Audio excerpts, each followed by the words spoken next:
کیونکہ آج قربانی کا دن بھی ہے اور آپ دیکھ رہے ہیں ہر طرف تازہ خون،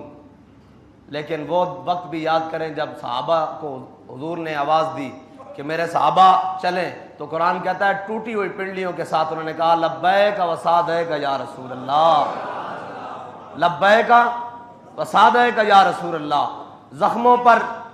جناب کوئی مرہم بھی نہیں لگائی، پٹیاں بھی نہیں کی، پنڈلیاں بھی ٹوٹ گئیں احد والے دن، اور جناب حضرت طلحہ کو 70 زخم لگ گئے، حضرت ابو دجانہ کا جسم تیروں سے جناب چھلنی ہو گیا، اور جناب حضرت امیر حمزہ کا کلیجہ چبا دیا گیا، لیکن پھر انہوں نے پھر بھی نہیں کہا یا رسول اللہ ابھی آئے ہیں میدان سے، ابھی کیا بنے گا۔ حضرت طلحہ کو جناب طلحہ کو 70 زخم آئے احد والے دن، اور صحابہ کہتے ہیں غش کھا کے گر پڑے، صحابہ کہتے ہیں ہم نے پانی ڈالا، منہ پر پانی ڈالا، جب ہوش آئی تو کہا ما فعل رسول اللہ، چھوڑو اس زخموں کو، ان پر مرہم پٹی کو چھوڑو، پانی کو چھوڑو، مجھے یہ بتاؤ کہ حضور کا کیا حال ہے۔ اس لیے تو اعلیٰ سے فرماتے ہیں کروں تیرے نام پہ جاں فدا، نہ بس ایک جاں دو جہاں فدا، اور دو جہاں سے بھی نہیں جی بھرا، کروں کیا کروڑوں جہاں نہیں۔ آج امت مسلمہ کے لیے پھر بڑا امتحان ہے، اور آج ہم سمیت سارے قربانیوں میں مصروف ہیں، لیکن آج قرآن کی عزت کی باری ہے، آج قرآن کی عزت کی باری ہے۔ آج وہ جو خنجر جناب، وہ چھریاں جو جانوروں کے گلے پہ چل رہی ہیں، یہ کفر کے گلے پہ چلنی چاہیے، اس کو کافر کے گلے پر جس کے قرآن کے بارے میں نیت خراب ہے، لیکن وہ معزز تھے زمانے میں مسلمان ہو کر،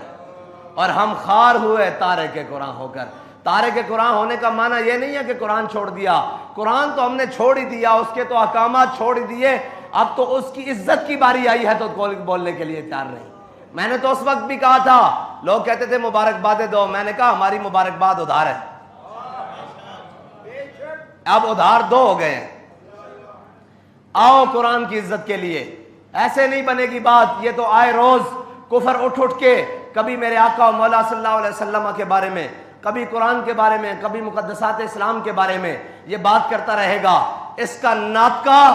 اس کا کفر کا ناطقہ، اور ان سب کو یہ بتانا پڑے گا کہ یہ امت مسلمہ لاوارث نہیں ہے، اور یہ قرآن جس کو اللہ تعالیٰ نے لا ریب بھیجا ہے دنیا میں، انا نحن نزلنا الذکر وانا لہ لحافظون، اس کا معنی یہ بھی ہے کہ میرے بندے، قرآن نے بار بار کہا ہے کیا ہے میرے بندو، تو اس سے مراد یہ ہے کہ جب اللہ حفاظت کرائے گا تو وہ اپنے بندوں سے ہی کرائے گا نا،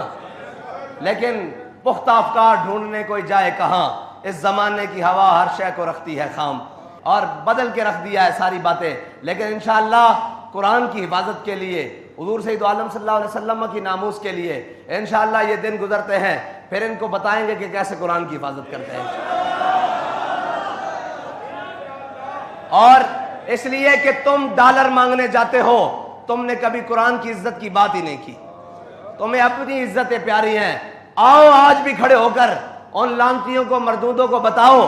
ان جن شیطانوں کے اندر یہ خباثت اور کمینگی بھری ہوئی ہے قرآن کے بارے میں، وہ ان کو ڈر کیا ہے قرآن سے۔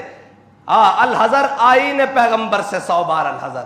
انہیں پتا ہے کہ اگر قرآن کے اوپر مسلمان چل پڑے تو پھر دنیا میں کسی قوم کی اور جگہ نہیں ہے، وہ قرآن کے اس لیے خلاف ہیں۔ یہ تو خام خیالی بھی چھوٹا لفظ ہے، وہ الٹے بھی ہو جائیں، قرآن تو ہمارے چھوٹے چھوٹے بچوں کے سینوں میں بھی بستا ہے۔ اے تبیر انتر ہی نہ مکڑے قرآن جلان نال، جی انتر نہیں مکڑے،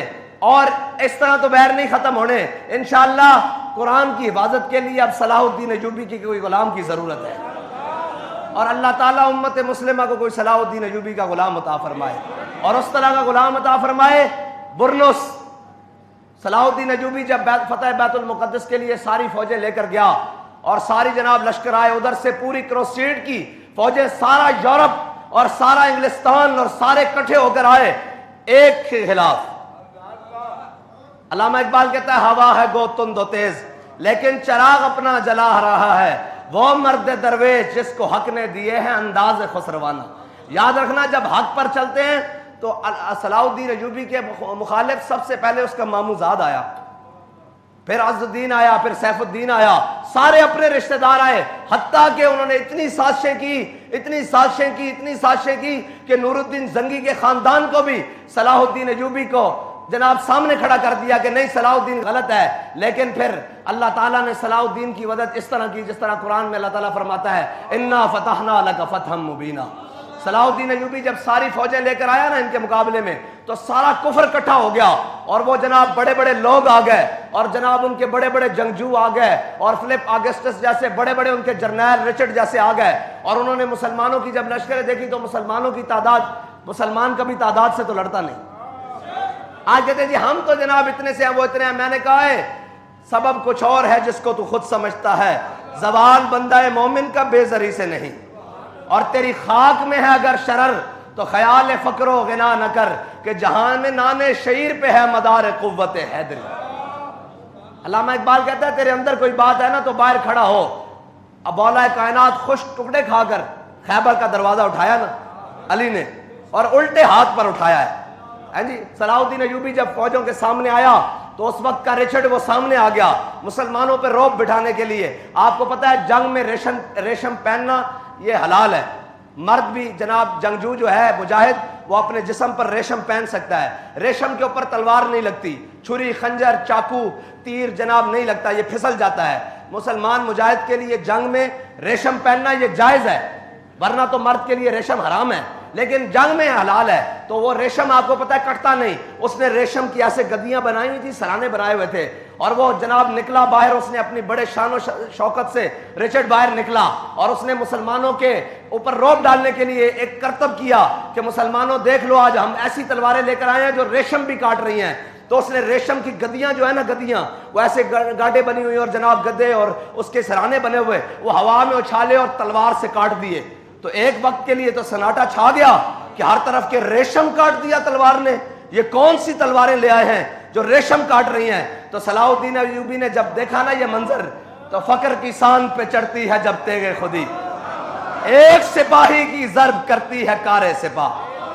اور یہ غازی یہ تیرے پراسرار بندے جنہیں تو نے بخشا ہے ذوق خدائی، دو نیم ان کی ٹھوکر سے صحرا و دریا، سمٹ کر پہاڑ ان کی ہیبت سے رائی، دو عالم سے کرتی ہے بیگانہ دل کو، ہے یہ ہے دو عالم سے بیگانہ۔ انہوں نے کہا تو حضور دے غلامہ دے سامنے ریشم دی گدیاں کٹتا، ایک کوئی کام نہیں۔ حضرت صلاح الدین ایوبی نے سپیشل تلوار بھی نہیں منگائی، ایک مجاہد دے کوڑوں پہلی صافی تلوار پکڑی، اور محدثین اور جناب قراء اور جناب بڑے بڑے مفتیان کرام پہلی صف میں کھڑے، انہوں نے کہا سناؤ آج یا ایھا الذین آمنوا جاہد الکفار والمنافقین واغلظ علیہم ومأواہم جہنم وبئس، آج جہاد دی آیتاں پڑھو انہاں دے سامنے تاکہ ابھرن۔ حضور دی تلوار تے لکھیا سی نا کہ اگے بڑھنا عزت ہے، پیچھے ہٹنا بزدلی ہے، اور کوئی بھی بندہ اپنی بزدلی دی وجہ تو موت تو بچ نہیں سکتا۔ وفی الاقبال مکرمۃ، تے جناب حضرت صلاح الدین ایوبی نے تلوار پکڑی تے پیچھے نہیں ہٹے کہ اوئے اتنے اسلحے لے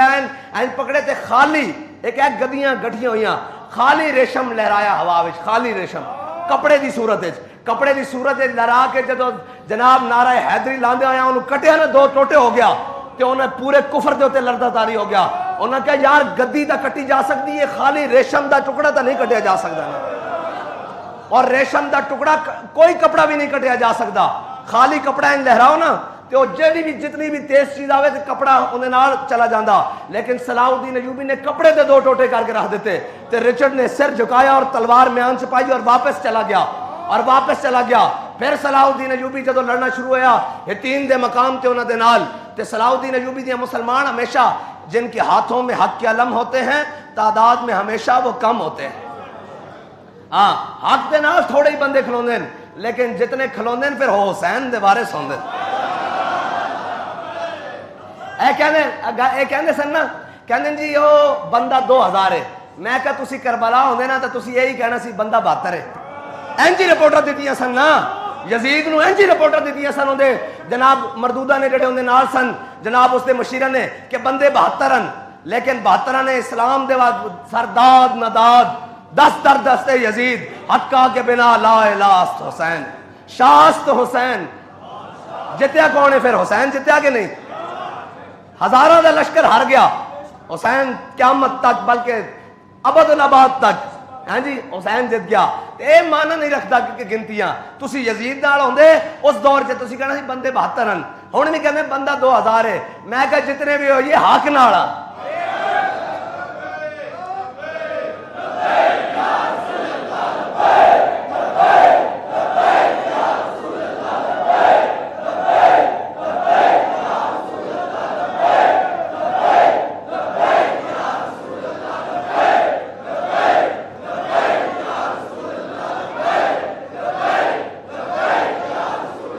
جدو رچرڈ نے سر جھکایا اور انہوں دا جرنیل سی انہیں سر جھکایا اور تلوار میان چھپائی تے واپس چلا گیا. صلاح الدین ایوبی نے پھر نعرہ تکبیر بلند کیتا. جنگ شروع ہو گئی اور پھر قربان جاواں احمد نہیں سی کیا نور الدین زنگی نے کہ اسلام کو ہر دور میں ایک صلاح الدین ایوبی کی ضرورت ہوگی. آج اسلام کو پھر صلاح الدین ایوبی کی ضرورت ہے. بس یہ بات ہے کہ اسلام کو پھر آج ایک صلاح الدین ایوبی کی ضرورت ہے. برنس جدو آیا وہ بڑے جنگی جناب لباس چائے سن نا, بڑے لوہے دی زرہ پہن کر انہوں نے زنجیراں بنی ہوئی سن, اپنے نال لینا دیاں لینا, اور سارے آئے سن جناب صفہ دیاں صفہ بنا کے. تے صلاح الدین ایوبی نے جنگ نو ترتیب اس طرح دیتی کہ پہلے کھڑا رہا مشرق دی جانب منہ کر کے, مشرق دی جانب اپنی کنڈ کر کے کھڑا رہا اور اس طرح لشکر نو گھمادا رہا. جدو این دن 11 بجے نا تے سورج دا منہ نہ دے لشکر وال جدو آیا نا, صلاح الدین ایوبی نے کنڈ کر لئی تے انہاں دا منہ لشکر وال آیا تے جڑے لباس پا کے آئے سن نا اوہی انہاں واسطے ذلت بن گئے. او لباس ہو گیا گرم, اور جدو لباس گرم ہوئے تو ہن نہ انہاں کو تلوار چلے, نہ انہاں کو تیر چلے, نہ نیزہ چلے, اور لباس